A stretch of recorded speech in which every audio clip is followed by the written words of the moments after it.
Dear students, मैं आज इस वीडियो में माध्यमिक लाइफ साइंस के एक नए सीरीज की शुरुआत करने वाला हूँ। वो सीरीज क्या है? Important long questions series. ये है सेट 1। ओके, तो देखते हैं सेट 1 में क्या है। तो लॉन्ग क्वेश्चन आप लोगों को पता है 5 मार्क्स। तो 5 मार्क्स कैसे होते हैं? 2+3 या फिर 3+2 इक्वल टू 5, इस तरह से होता है। ज़्यादातर क्वेश्चन आप लोग देखेंगे क्लास 10 लाइफ साइंस के जो लॉन्ग क्वेश्चन आते हैं वो 5 मार्क्स के आते हैं। और वो कैसे आते हैं? 2+3 या फिर 3+2 या 4+1 इक्वल टू 5, इस तरह से आता है। तो यहाँ पर देखिए, मैं सिर्फ यहाँ पर लॉन्ग क्वेश्चंस के सेट को बताने वाला हूँ। ओके, तो इस तरह से मैंने बहुत सारे एसक्यूज पर वो सीरीज बना दिया है। अगर आप लोग देखना चाहते हैं तो आप लोग जाके देख सकते हैं चैनल में। तो आज हम लोग शुरुआत करेंगे लॉन्ग क्वेश्चन की सीरीज 1 में, एपिसोड 1 में, या फिर कह सकते हैं सेट 1 में। क्या क्या इंपॉर्टेंट क्वेश्चन है देखते हैं लॉन्ग क्वेश्चन के लिए। ओके, तो यहाँ पर देखिए 4.2 से शुरुआत करने वाला हूँ। 4.1 में क्या है? वो फिगर है, मतलब ड्राइंग है या फिर फिगर है जो आएगा लाइफ साइंस में। तो अगर आप लोग जानना चाहते हैं कि आने वाले माध्यमिक परीक्षा के लिए क्या क्या इंपॉर्टेंट फिगर है, क्या क्या बहुत ही इंपॉर्टेंट है जो आ सकता है, तो उस पर मैंने पहले से ही वीडियो बना दिया। अगर आप लोग देखना चाहते हैं तो आप लोग जाके देख सकते हैं। उसका लिंक आपको इस वीडियो के डिस्क्रिप्शन में मिल जाएगा, तो आप लोग जाके देख सकते हैं। चलिए शुरुआत करते हैं। सबसे पहले देखिए 4.2 में write two differences of cytokinesis between plant cell and animal cell. देखिए यहाँ पर 2+3 है, तो 2+3 जो है यहाँ पर देखिए 2 क्वेश्चन है, इसका मतलब 2 क्वेश्चन है। तो क्या है? Write two differences of cytokinesis between plant cell and animal cell. तो यहाँ पर साइटोकाइनेसिस प्लांट में और एनिमल में, या फिर प्लांट सेल में और एनिमल सेल में किस तरह से होता है, इसमें डिफरेंस लिखना है। कितना डिफरेंस? राइट टू डिफरेंस, इसलिए यहाँ पर देखिए 2 लिखा है, 2+3। इसका मतलब बाकी जो और एक क्वेश्चन है उसमें नंबर मिलेगा 3 नंबर, उसमें मिलेगा 3 marks. Name 3 plant body parts where mitosis cell division occurs. यहाँ पर 3 प्लांट के बॉडी पार्ट्स बताना है जहाँ पर माइटोसिस सेल डिवीजन होता है। अब माइटोसिस सेल डिवीजन क्या है आप लोगों को पता है। सेल डिवीजन के चैप्टर में जो है 3 तरह का मेथड है सेल डिवीजन का, एमाइटोसिस, माइटोसिस, मियोसिस। तो ये है माइटोसिस। तो माइटोसिस प्लांट के किन किन पार्ट्स में, किन किन बॉडी पार्ट्स में होता है, तो उनका नाम लिखना है। ओके, तो टोटल नंबर मिलेगा इसमें 5 मार्क्स। तो और इसके और में दिया है क्या, देखिए, distinguish between asexual and sexual reproduction on the following 3 features. तो यहाँ पर देखिए डिफरेंस जो है वो भी डिफरेंट टाइप के है। तो यहाँ पर देखिए क्या बोला है कि एसेक्सुअल एंड सेक्सुअल रिप्रोडक्शन में डिफरेंस लिखना है। और वो जो डिफरेंस लिखना है वो किस पर लिखना है? वो कुछ फीचर्स दिए गए, कुछ पॉइंट्स दिए गए हैं, कुछ पैरामीटर्स दिए गए हैं, उन पैरामीटर्स के अकॉर्डिंग आपको वो फर्क लिखना है, वो डिफरेंस लिखना है। देखिए जो पहली फीचर है या फिर पहला जो पैरामीटर है वो क्या है? Number of parents. तो एसेक्सुअल में, सेक्सुअल में कितने पेरेंट्स की जरूरत पड़ती है, नंबर ऑफ पेरेंट्स क्या है। नंबर 2 पैरामीटर क्या है? प्रोडक्शन ऑफ गैमेट्स, गैमेट्स की प्रोडक्शन कैसे होती है, या फिर कह सकते हैं किस तरह गैमेट है। उसके बाद देखिए नेचर ऑफ ऑफस्प्रिंग। ऑफस्प्रिंग मतलब एसेक्सुअल और सेक्सुअल से जो भी न्यू जनरेशन पैदा होंगे तो वो किस तरह के होंगे, उसकी नेचर क्या होगी, नेचर ऑफ ऑफस्प्रिंग। ओके, तो हो गया। इसमें और एक क्वेश्चन है, right the names of 2 processes of asexual reproduction with example. अब एसेक्सुअल रिप्रोडक्शन जो है इसके अलग अलग प्रोसेस है या फिर अलग अलग मेथड है, जैसे रीजनरेशन है, ऑफसेट है, उसके बाद फ्रेगमेंटेशन है, ओके, स्पोर फॉर्मेशन है। तो ये 3 एग्जाम्पल देना है, 3 वो मेथड का नाम बताना है और साथ ही साथ तीनों का एग्जाम्पल भी लिखना है। Okay, clear. अब चलते हैं क्वेश्चन नंबर 3 में। Sometimes it is observed that both parents are normal, but they have a color-blind son. Explain how this is possible with the help of cross. तो कभी कभी क्या होता है कि दोनों पेरेंट्स जो होते हैं वो नॉर्मल है।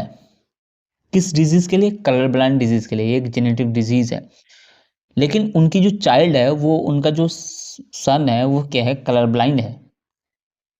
तो उसके पीछे क्या रीजन है? How this is possible with the help of a cross. ये कैसे पॉसिबल है? ये तो पॉसिबल नहीं है, लेकिन कैसे हुआ ये, तो ये रीज़न बताना है। तो ये रीज़न आप लोगों को पता है, बुक में ऑलरेडी मैंशनड है। तो इसमें 5 मार्क्स मिलेंगे। क्यों 5 मार्क्स मिलेंगे? यहाँ पर 2+3 नहीं है। क्यों नहीं है? क्योंकि यहाँ पर एक ही क्वेश्चन है। अब देखिए उसी का और में जो दिया, which free organs of human body are damage in thalassaemia disease. Thalassaemia disease में वो कौन से 3 बॉडी पार्ट्स है जो डैमेज हो जाते हैं? ये आप लोग को पता है कि थैलासीमिया डिजीज होने से ये भी एक जेनेटिक डिजीज है, तो उसमें क्या प्रॉब्लम होती है। उसके बाद और एक क्वेश्चन है, what is the role of genetic counselling in preventing hereditary diseases. तो इन जेनेटिक डिजीजेस को रोकने के लिए काउंसलिंग, जेनेटिक काउंसलिंग की क्या रोल है या फिर क्या इंपॉर्टेंट है, वो लिखना है। तो 2 मार्क्स मिलेंगे इसमें। उसके बाद देखिए question number 4.4, explain with an example how a new species originate according to the theory of Darwin. तो थ्योरी ऑफ डार्विन के अकॉर्डिंग जो है न्यू स्पीसीज जो पैदा होते हैं, ओरिजिनेट होते हैं, प्रोड्यूस होते हैं, कैसे? एग्जाम्पल देके समझाना है। इसका मतलब आप लोग को पता होनी चाहिए what is the theory of Darwin. तो इसमें 5 मार्क्स मिलेंगे क्योंकि इसमें एक ही क्वेश्चन है।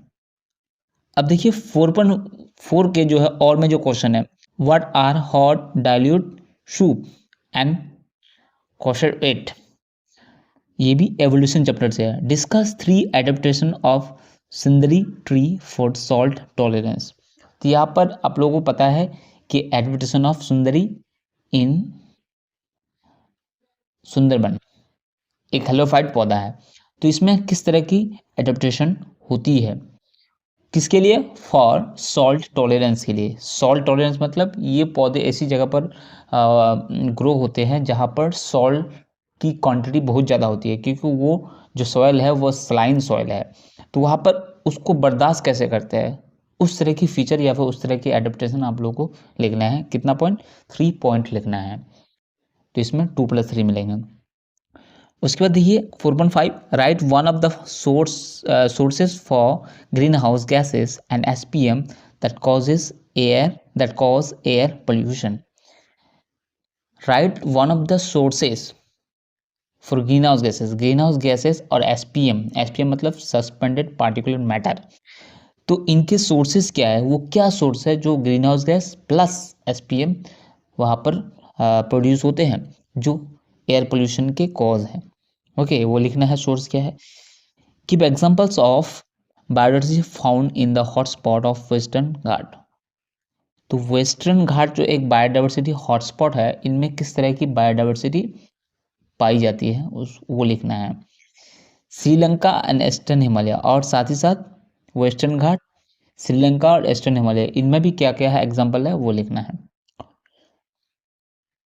उसके बाद देखिए 4.5 के जो और में है, write 3 significances of biodiversity.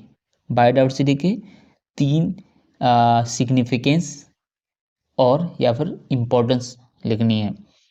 Give example of 2 ways over population of human affects biodiversity. 2 example देना है प्रोसेस का या फिर वेज का, मेथड का, जिस तरह से क्या होता है पॉपुलेशन जो होता है, ओवर पॉपुलेशन जो होता है, बढ़ती हुई आबादी जो होती है, वो क्या करता है ह्यूमन अफेक्ट्स बायोडाइवर्सिटी को अफेक्ट करते हैं या फिर उसको नुकसान पहुंचाते हैं। अब देखिए 4.6, explain the steps of nitrogen cycle with the help of flow diagram. एक डायग्राम बना करके, एक चार्ट बना करके ये दिखाना है किस तरह से नाइट्रोजन साइकिल के स्टेप्स पूरा होते हैं। अब देखिए इसी में और है, mention 2 ill effects of sound pollution. Ill effect मतलब जो बीमारी होती है साउंड पोल्यूशन से ऑन ह्यूमन बींग में, इंसान के लिए। उसके बाद और एक क्वेश्चन है, 2 of the environmental problems in Sundarbans are imbalance in the number of pre-predator and rise in the sea level. Explain their possible consequences. यहाँ पर 2 इन्वायरमेंटल पोल्यूशन प्रॉब्लम दिए गए हैं। कहाँ की प्रॉब्लम है? वो सुंदरबन की प्रॉब्लम है। एक प्रॉब्लम क्या है? प्रेडेटर, शिकार और शिकारी, इनमें जो इम्बैलेंस हो गया, इनकी जो नंबर है उनके इम्बैलेंस हो गया है। और एक प्रॉब्लम है, वो क्या है, rise in the sea level. Sea level मतलब समुद्र की जो लेवल है, वाटर की लेवल है, वो क्या हो गया है, वो बढ़ता ही जा रहा है। ये दो प्रॉब्लम की जो है क्या कॉन्सिक्वेंसेस है, मतलब उसके रीजन क्या हो सकते हैं। Okay, explain their possible consequences 2+3। तो ये है सीरीज 1 या फिर सेट 1। तो आप लोगों को समझ में आ गया होगा कि लॉन्ग क्वेश्चन किस तरह से पूछा जाता है, अब 5 मार्क्स कैसे होते हैं। क्लियर। अब मिलते हैं नेक्स्ट एपिसोड में या फिर नेक्स्ट सेट में।